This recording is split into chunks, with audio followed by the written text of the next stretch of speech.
For this week's application assignment, I did option 1, which was to look at one of the additional resources and write about it or do a video about it.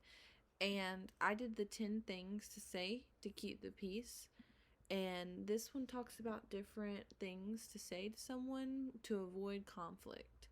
And conflict is an expressed struggle between at least two interdependent parties who perceive incompatible goals, scarce resources, and interference from the other party in achieving their goals.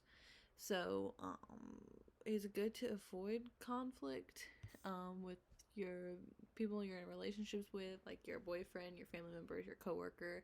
And so, reading this article was nice because it was also like cool to see that I'm already saying some of these things to people, and I got to learn new things to say to people as well to help avoid struggles throughout my day and throughout my work life and stuff like that. Really enjoyed picking up from the article is the "thank you for your opinion, I'll think about it" option to say to people that we learned at, like, that's the first one she had on the paper.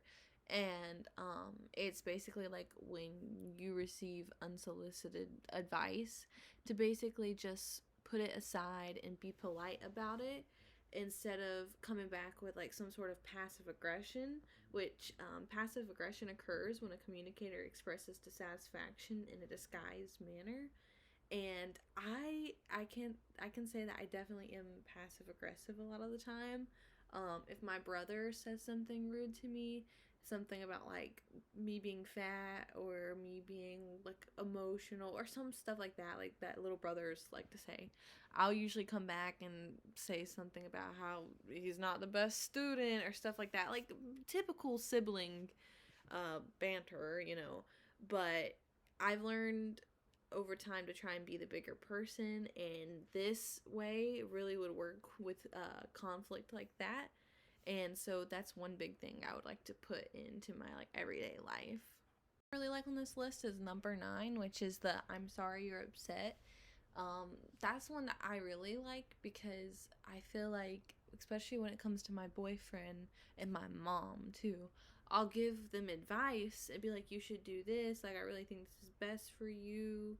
And like, next thing you know, they don't do what I say, or they, stray from some of the stuff that I think is best for them.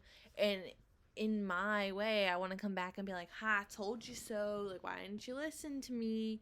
I don't care that you're upset. You deserve it, blah, blah, blah." But no, like, that's just going to create the person to feel worse. It's going to cause them to yell at you.